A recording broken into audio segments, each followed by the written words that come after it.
Eu quero que você abra sua Bíblia primeiramente no livro de Filipenses, capítulo 3, a partir do verso 13, tá? Mas eu não vou...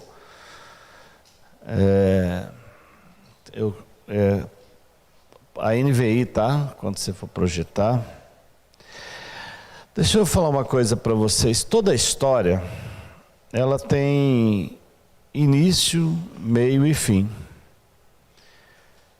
Você pode repetir comigo? Fala, toda a história tem início, meio e fim. E isso não foi diferente para com Daniel. Esse personagem que se tornou para nós cristãos um herói da fé, um homem que teve no seu histórico pelejas, batalhas, muitas vitórias, e foram esses posicionamentos nessas pelejas que o caracterizaram em cima de um legado que foi deixado para nós, para uma geração. E a pergunta que eu entendo que Deus quer fazer para nós nessa manhã é assim: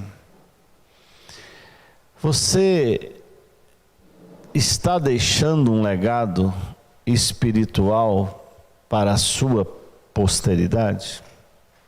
Interessante que como o Espírito Santo ele completa, né? A Mariene disse que muitas vezes defendem essa tese que a igreja ela é lá na prateleira de baixo, né? E Jesus morreu pela sua igreja. Jesus ele formou os seus discípulos para que através da igreja do primeiro século a instituição pudesse ser referência para a sociedade. A minha pergunta é: a parede é que vai ser referência para a sociedade? É a marquise? É o concreto? Quem é que vai ser referência para a sociedade? Somos nós, que somos igreja de Jesus Cristo. Então, o Senhor nos chamou para cumprir a sua missão aonde? Na igreja.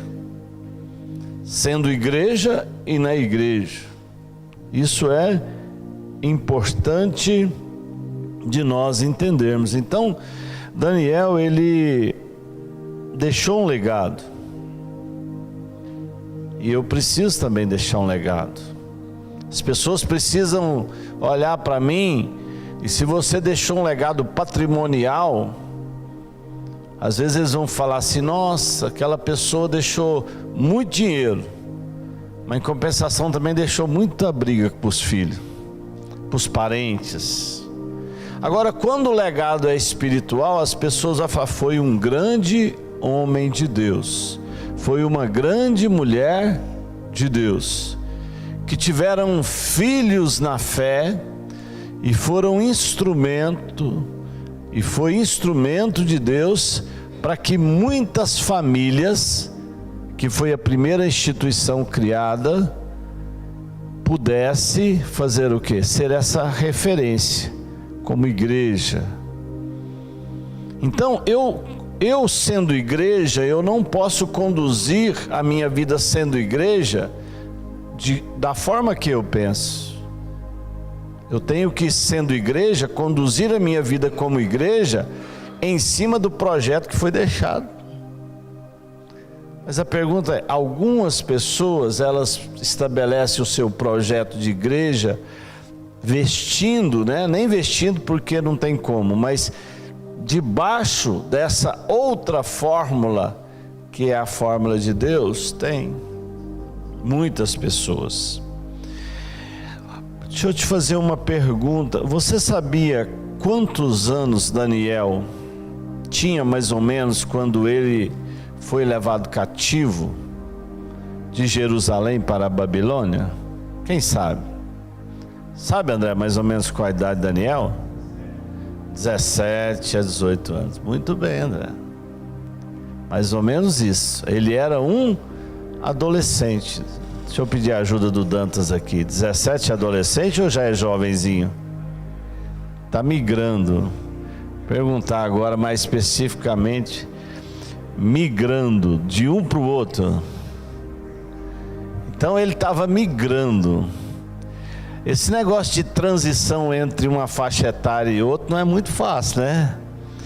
De criança para adolescente, de criança para pré-adolescente, de pré-adolescente para adolescente, de adolescente para jovem, de jovem para adulto. Então essa ponte sempre traz algumas situações emocionais, não é verdade?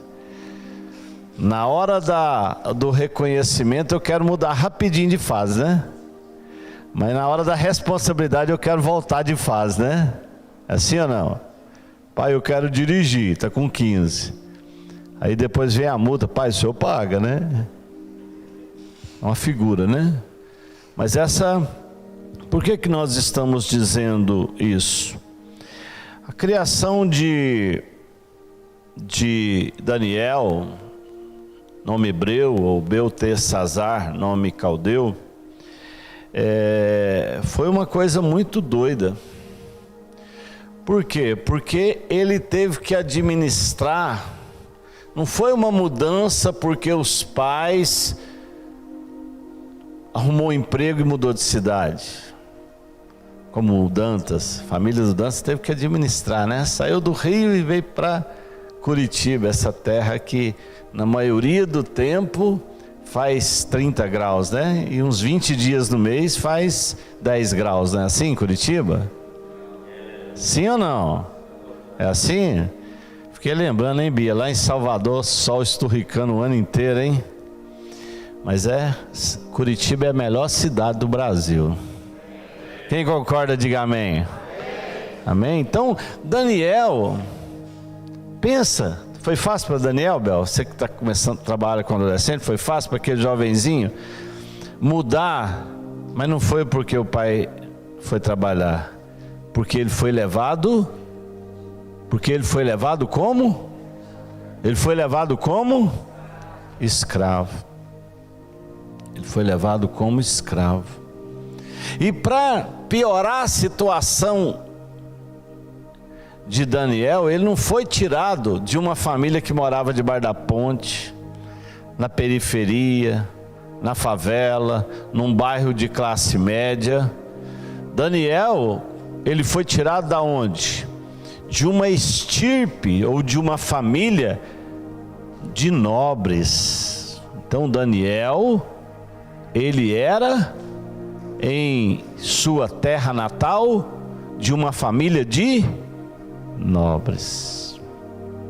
Para você pensar. Tinha tudo para ficar revoltado. Tinha ou não tinha, Gleides? Na época lá, não tinha. Ele falou assim: eu quero enveredar para doideira. Procurar as ervas aí para mim viajar. Mas o histórico que nós vimos de Daniel não foi isso, não. E por que a história dele não foi isso? Porque ele tinha uma base. Ele tinha uma base. Se nós pararmos para pensar mais um pouco, o templo construído por Salomão ainda era, apesar dos anos, não algo muito arcaico. E aí o templo é o quê? O templo construído por Salomão foi o quê? Destruído. Eles foram levados cativo. Então ele perde as honrarias familiares, a posição, o status da sua casa, a sua liberdade. ele perde o local de adoração ao seu Deus, e ele vê a sua cidade o quê? Destruída.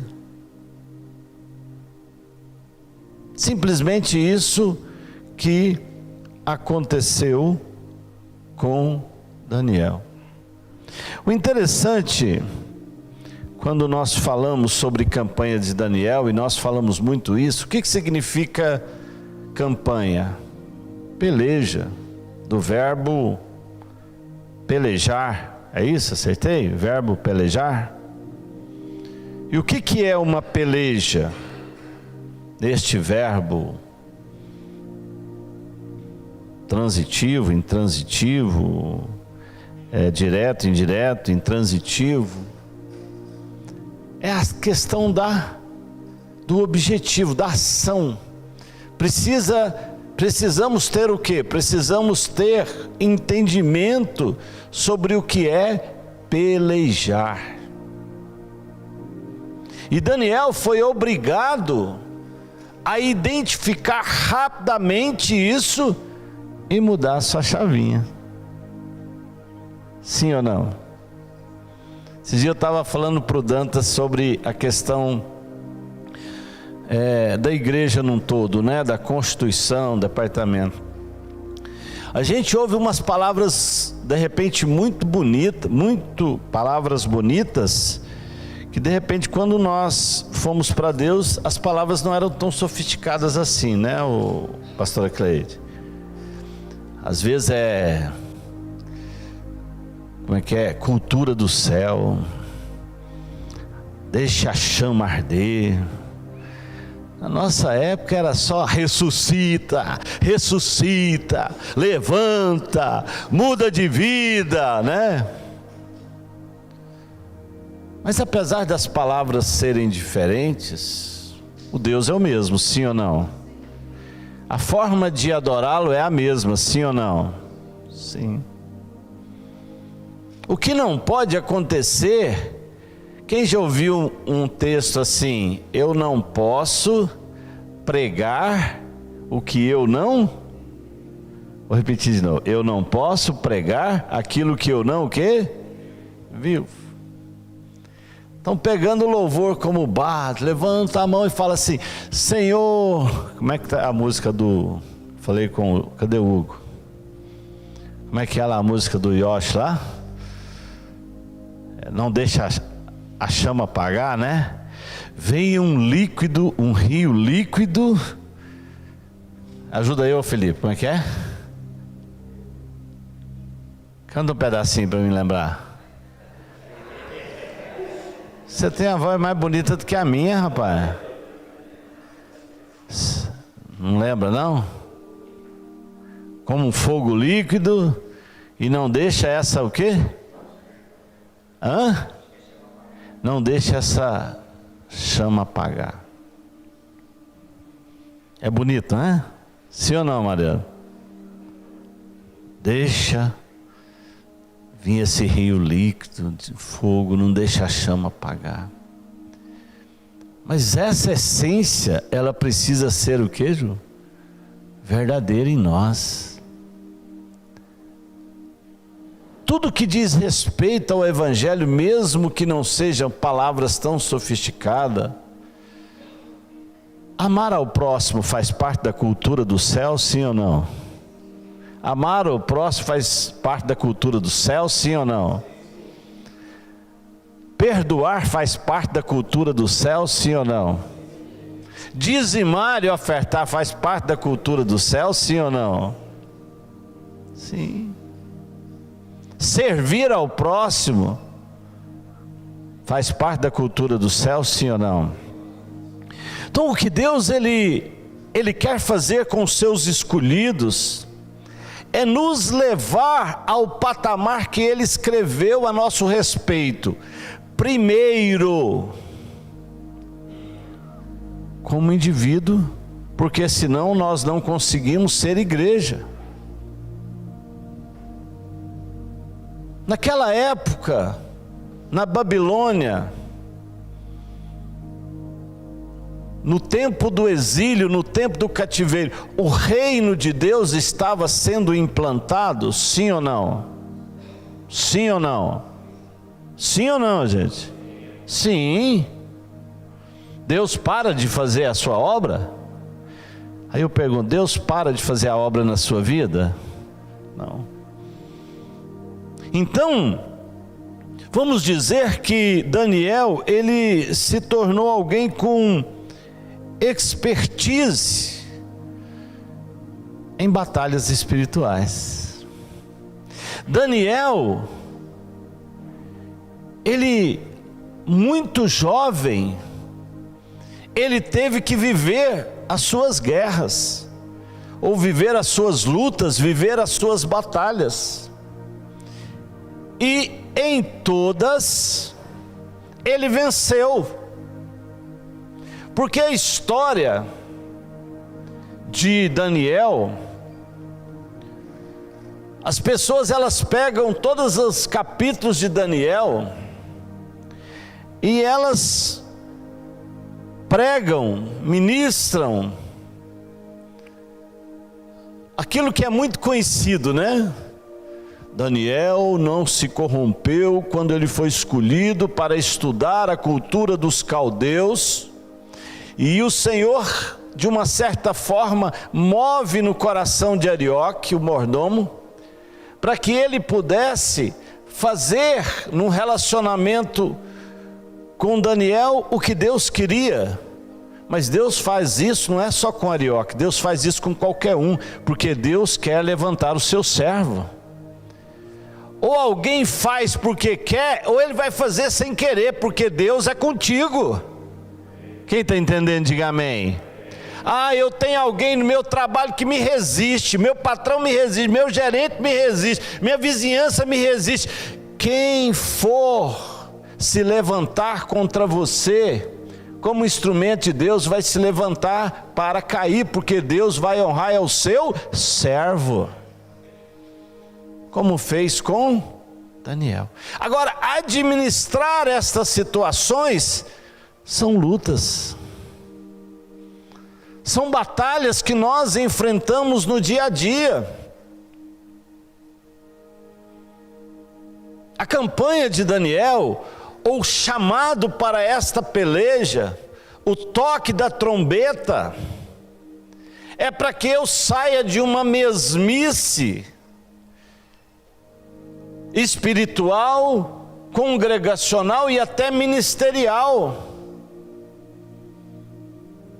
O exército está sendo arregimentado, e não é para beneficiar o altar, é para beneficiar você, é para beneficiar eu, é para beneficiar a minha família, é para beneficiar a sua família. Eu vou te contar um segredo. Quem gosta de ouvir segredo aqui? Ninguém gosta de segredo? Então você não é curioso de jeito nenhum, né? Pergunta para a pessoa, você é curioso? Ah, eu não estou nem aí, mas se eu puder contar, eu estou prestando atenção, tá bom? Jesus não precisa de milagre. Mas isso não é segredo. Eu acho que é. Porque às vezes muitas pessoas acham que quem precisa do milagre é quem? É Jesus. Quem é que precisa de milagre? Quem precisa de milagre? É eu. E para que eu receba um milagre, para que eu destrave as coisas do mundo espiritual, é necessário que eu guerreie, que eu batalhe, que eu entre em disputa, onde o inimigo quer que eu seja perdedor. O que quer ser perdedor? Que eu não receba o milagre, porque ele quer que você seja um desalentado com seu Deus. E não existe um cenário de peleja, de batalha, em zona de conforto. Batalha em zona de conforto só de forma virtual, né? Quem gosta de brincar de videogame aqui? Quem mais? Kaique, o Hilário. Tá aumentando, hein? Benhorzinho. Até tu, Dantas, meu filho. Amém. Até o pastor Amarildo. Amém. Eu imagino eu, pastor Amarildo, jogando FIFA. Que terrível que deve ser, hein? Já imaginou, filho? Jogo de 3 horas e meia. Quanto ficou? 0-0. Mas por que vocês jogam? Vocês não fazem gol? Aí o Marildo levanta e fala: eu nem sabia que precisava fazer gol. E o Bissaulo, fiquei doidinho para defender uma bola. Não foi no rumo do gol. No videogame. E quando é joguinho de competição, de guerrinha saudável, tem jeito de ter joguinho de guerra saudável no videogame? Tem, Dança? Pergunta. Guerra é guerra, mas vamos ilustrar, né, Mogar? Uma guerra santa ali no joguinho, né? No joguinho tem guerra santa. Vamos ilustrar como se fosse na época do Velho Testamento e a gente estava ali mirando os filisteus, né?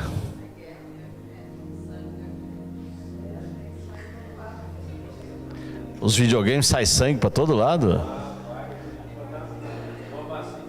Então é bem real, hein?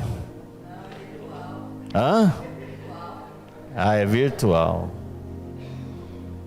E quem joga esse joguinho de guerra virtual quer ganhar, quer vencer?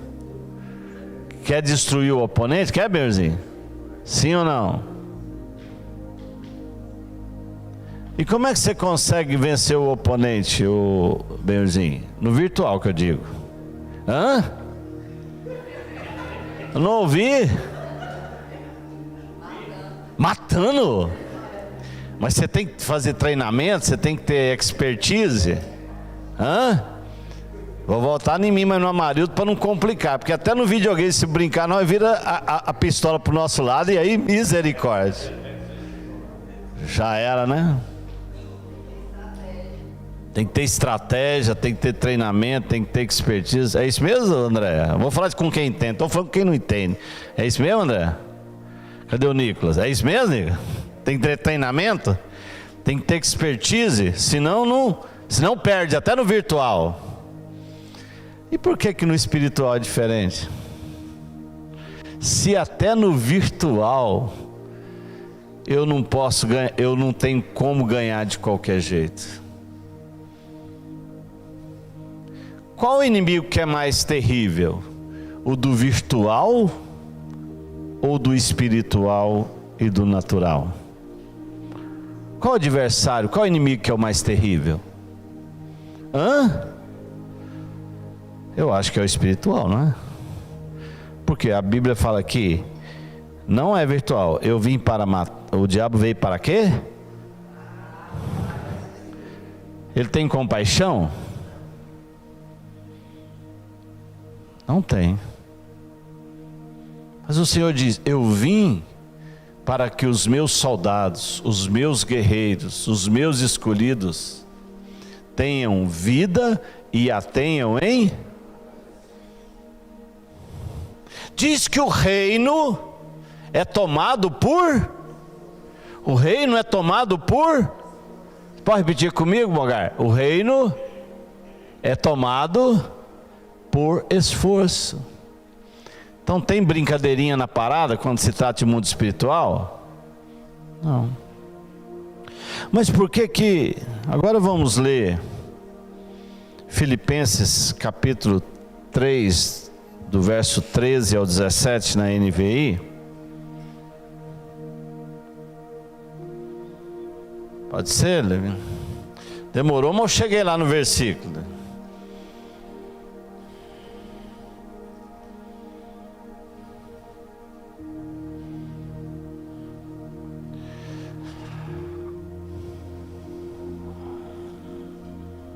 É 3, é a partir do 13. Eu falei do 13 ao 17, né? Irmãos,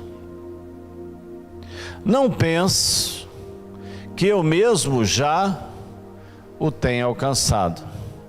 Mas uma coisa faço, esquecendo-me das coisas que ficaram para trás e avançando para que as estão adiante. Próximo. Prossigo para o alvo a fim de ganhar o prêmio do chamado celestial de Deus em Cristo Jesus. Verso 15. Todos nós que alcançamos a maturidade, devemos ver as coisas desta forma. E se em algum aspecto vocês pensam de modo diferente, isso também Deus esclarecerá. Então somente vivamos de acordo com o que já alcançamos. 17. Irmãos, sigam unidos. Plural ou singular? Verso 17. O apóstolo está trazendo essa epístola para o povo da onde? Para o povo da onde? Da igreja de Filipos. Ele está escrevendo especificamente para uma pessoa? Para uma o quê? E ele está falando: irmãos, sigam unidos o meu exemplo e observem os que vivem de acordo com o padrão que apresentamos a vocês. Paulo está se colocando como referência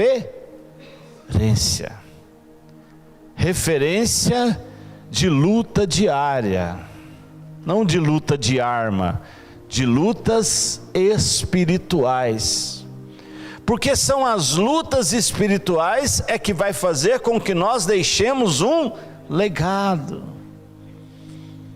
Se eu perguntar, o que você prefere, marido? Deixar o patrimônio dos 10 apartamentos que você tem?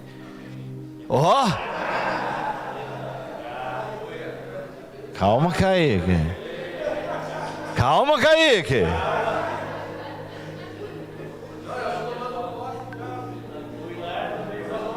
Eu ia falar assim: ou o legado como homem e mulher de Deus que vocês estão deixando para ela.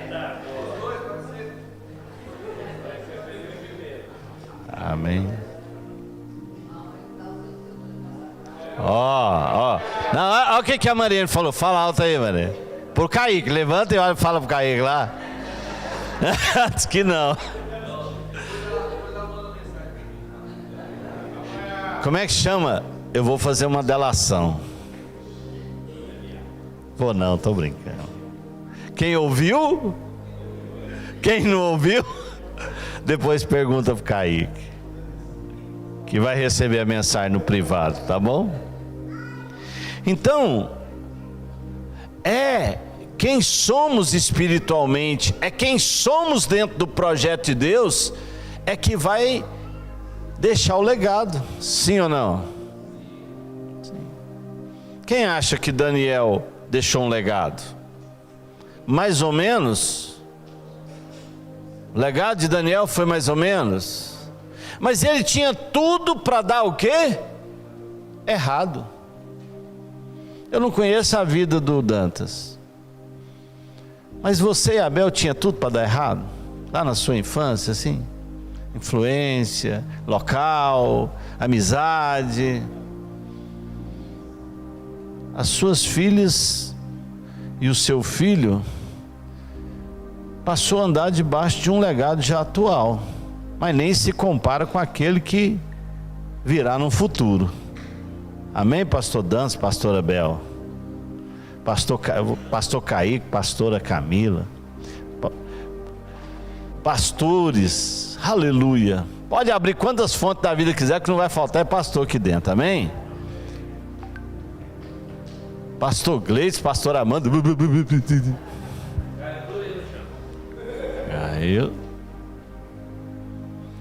Então, o legado. Aí eu quero que você preste atenção em algo que eu disse que Nós temos uma história com início, meio e... Apocalipse 22, na NVI, verso 12 ao 14, depois o 16 e o 17. Apocalipse 22, 12 ao 14, depois 16 e 17. Eis que venho em breve, a minha recompensa está comigo, e eu retribuirei a cada um de acordo com o que ele... Vamos repetir comigo, gente? Eis que venho em breve, a minha recompensa está comigo, e eu retribuirei a cada um de acordo com o que ele... Próximo, preste atenção, tá? Eu sou o Alfa e o Ômega, o primeiro e o último, o princípio e o fim. O projeto de Deus tem início, meio e fim, sim ou não? Próximo. Felizes os que lavam as suas vestes, se arrependem, recebem o conserto, o sangue do Cordeiro nos propicia isso. E assim têm direito à árvore da vida e podem entrar na cidade pelas dos fundos, será?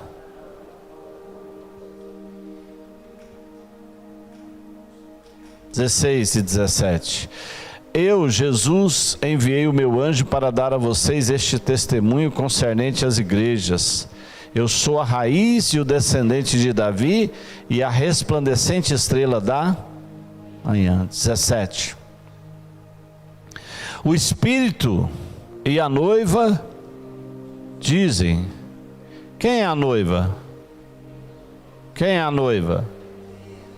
Vem!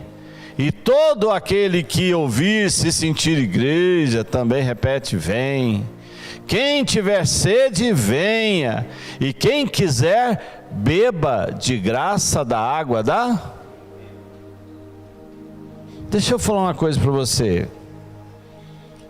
Quem tem uma Bíblia bem bonitona aí? O Dantas, cadê? Dessa grossura. Não vou perguntar, Deixa eu ver, levanta aí, Dantas, sua Bíblia. Para o povo ver. Rapaz, até o meu olho aqui começou a brilhar aqui. Hein? Fazer igual a Marilda lá no grupo familiar. Meu Deus do céu. A Vivian não sabe da história. Ele chegou para fazer um grupo familiar, tinha uma pessoa... você ouviu na transmissão. Quem tiver com o Dantas presente em qualquer culto, ele fala: meu Deus do céu. Né? Com todo respeito, quanto que valeu a sua Bíblia? Você acha que esse presente seu custou em torno de quanto? R$300? Mais?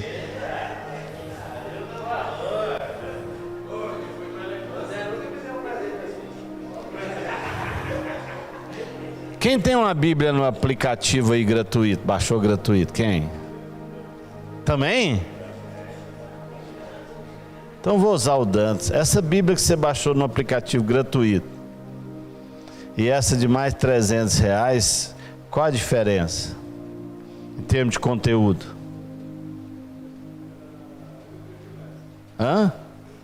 Não, tudo bem, estou perguntando a nível de conteúdo. Agora, quem tem uma Bíblia assim, que não é de comentário, que é simplesinha, fininha, quem tem? Ele fala: eu gosto dela. Quem tem uma Bíblia assim aqui?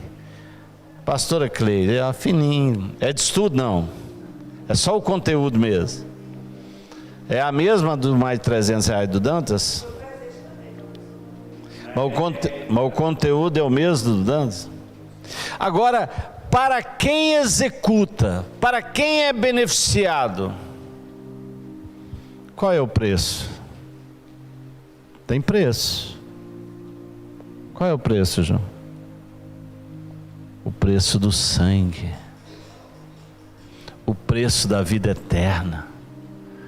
O preço da vida abundante. E o preço da dupla honra.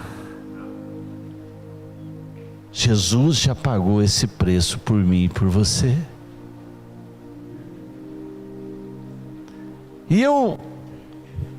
quero chegar no livro de Daniel, no capítulo 5, não vou ler.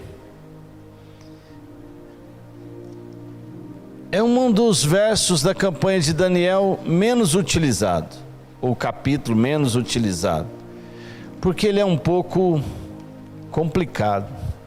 Quem já ouviu falar de Daniel com muitas histórias no reinado de Nabucodonosor? Quem já ouviu falar? Sim ou não? Ele não se corrompeu no palácio, foi ou não? Os amigos dele foram jogados na fornalha de fogo. Ele interpretou o sonho do rei Nabucodonosor. Foi? Hã? E Daniel no reinado de Dário, o Medo, instituído por Ciro, persa, tem a cova dos leões, né? E eu vou perguntar para você, o que você conhece de Belsazar? Não Beltá, o nome de Daniel no caldeu. O corregente Belsazar, o que você conhece? Conhece, Larissa? Conhece? Foi antes ou depois de Nabucodonosor? Hã? Belsazar, provavelmente, ele foi... Belsazar, eu vou pegar uma sequência aqui dos reinados em relação aos reis da Babilônia, tá? Antes de Nabucodonosor, Nabopolassar, que reinou durante 20 anos. Depois Nabucodonosor, durante 43 anos, e foi o que levou o povo cativo. Depois que ele morreu, reinou sobre a Babilônia durante 2 anos, Evil-Merodach, que foi morto pelo um cunhado, amigo da onça esse cunhado, hein? Neriglissar, que ficou 4 anos no reinado e também foi assassinado. Com ferro fere, com ferro será? Ferido, hein? Aí depois, eles colocam no reinado novamente, teologicamente, pode ser, que coloque Nabonido, esposo, provavelmente, de uma filha de Nabucodonosor, que governou durante 17 anos. E durante uma coisa que ele era, né, ex-sacerdote na época de Nabucodonosor, ele fazia entradas, ou ele ficava muito fora da Babilônia. Então ele instituiu o seu filho Belsazar como corregente. O que é corregente? É o rei na ausência do rei. Entendeu? Aí no capítulo 5 você vê que acontece uma coisa meio doida. Belsazar faz uma festa. Gleides, ele faz uma festa, uma orgia palaciana. E o que ele faz dentro dessa festa? Ele vai lá e manda pegar as taças de ouro e de prata para fazer parte dessa festa. O que ele fez? Ele defraudou aquilo que era consagrado. E isso despertou a ira de quem, Bel? De Deus. O corregente irou. E aí aparece uma mão. Ó que bonito aqui o templo de Salomão, hein? Entendeu porque que Daniel ficava lá da janela tentando voltar para aquela história que ele perdeu aos 17 anos? Aí aparece uma mão com os dizeres assim.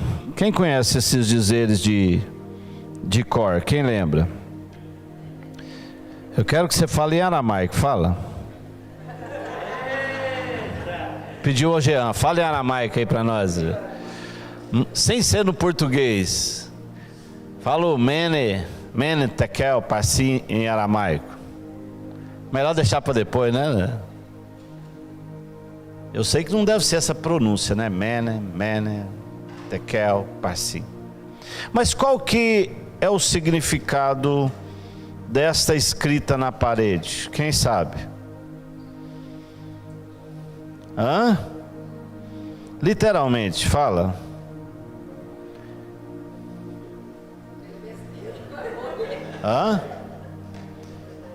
Fala aí, Nabucodonosor. Ô Belsazar, pesado fostes, e em ti eu achei uma grande transgressão. E sabe qual que é a resposta? O reinado teu e do seu pai está findado. No mesmo dia, o que aconteceu com ele? Morreu. Aí a minha pergunta é: se Deus dá tanto valor a coisas que são consagradas como essas taças, quem tem mais importância para Deus? Os objetos consagrados ou você? Quem, Cleidinha? Quem é mais importante para Deus? Fala para o irmão que está do seu lado, fala: você é ungido e consagrada. Bia, você é ungida e consagrada. Se o inimigo tocar em você, vai acontecer 10 vezes pior do que aconteceu com Belsazar. Agora é necessário que eu tenha respostas também, porque a minha parte é necessário que seja o quê? Feita. Então, mas aonde eu quero chegar especificamente sobre esse período? Que quando aparece aquilo na parede, a rainha, provavelmente a esposa de Nabonido, não é certo teologicamente, mas é uma hipótese, ela fala assim: tem alguém no reino, que na época de Nabucodonosor ele foi instrumento de Deus tremendo. E quando você busca, a partir dos capítulos sequenciais em relação a Daniel, o que vai acontecer? É justamente o período onde Daniel tem aqueles sonhos, no primeiro e no terceiro ano de Belsazar. Quando a rainha manda chamar, provavelmente ele não tinha mais o mesmo protagonismo que ele tinha na época de Nabucodonosor. Mas Daniel, ele não levou para o lado que ele tinha sido esquecido, abandonado por Deus. Tanto é que Deus falava com ele através das visões, mas ele não tinha mais o protagonismo. Provavelmente, de repente, alguns conhecidos falaram: que saudade, Daniel, da época, mesmo a gente estando cativo, você era um protagonista no reinado de Nabucodonosor. Para as pessoas podem até acontecer, mas não para Deus.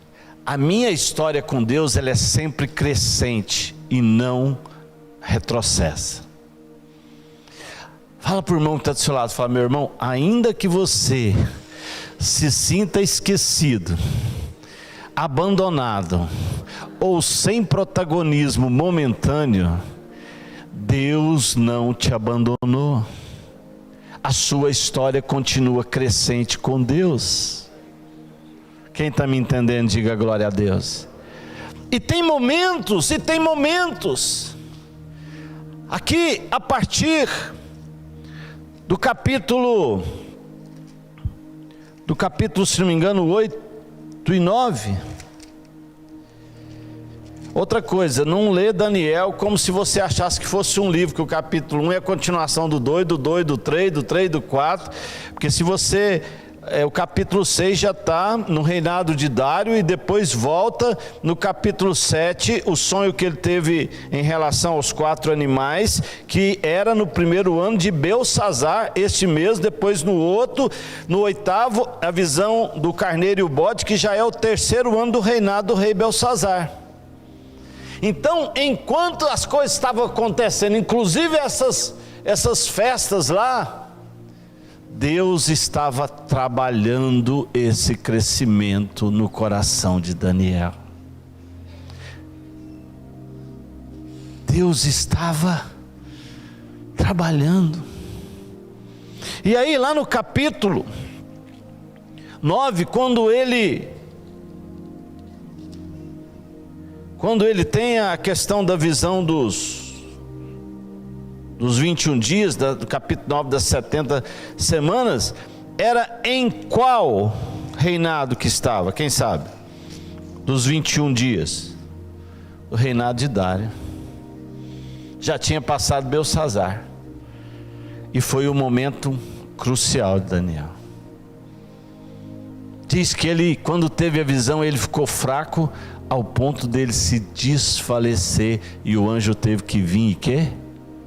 Levantá-lo.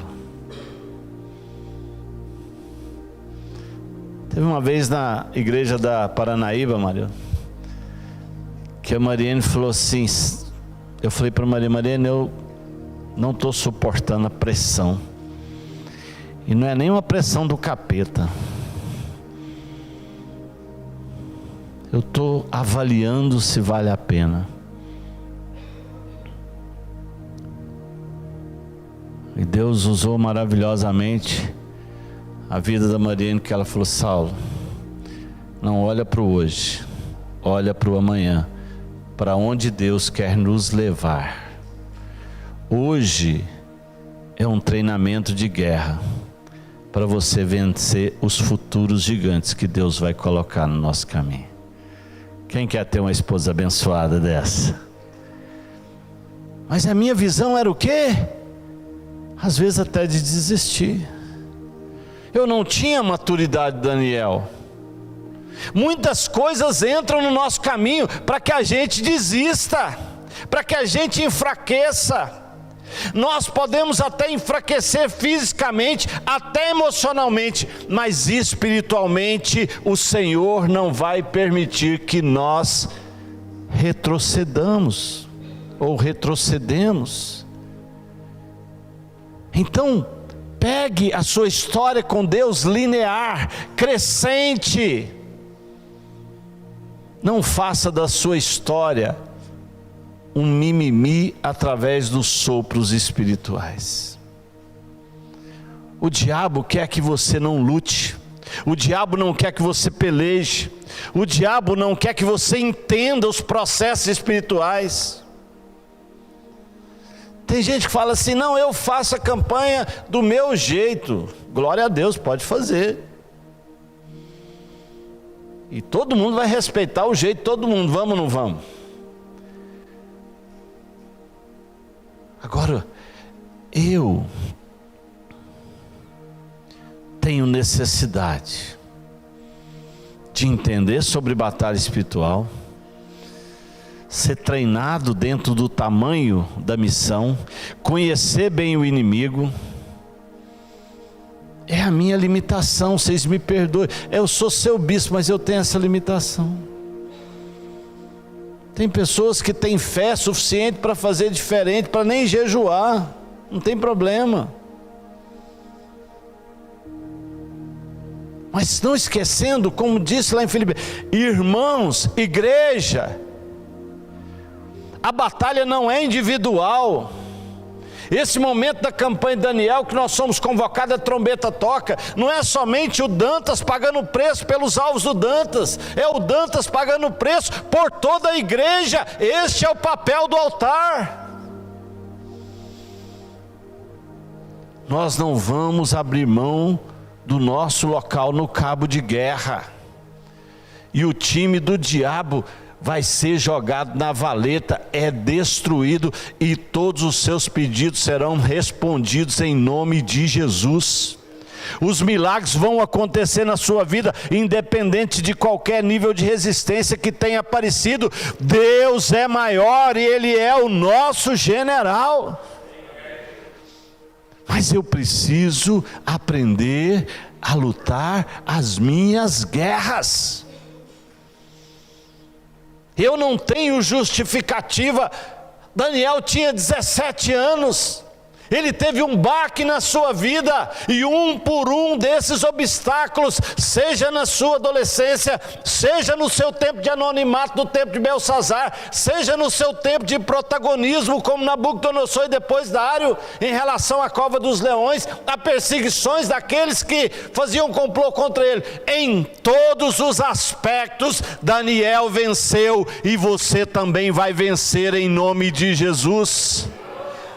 Você vai vencer, meu irmão, sua casa vai vencer, as portas vão se abrir, como nós ungimos a semana passada, as resistências geracionais já foram destruídas, e hoje o Senhor está abrindo a sua visão, para que você venha nesse altar com entendimento. O óleo que destrói a desonra e traz a dupla honra na minha vida, eu tomo posse em nome de Jesus.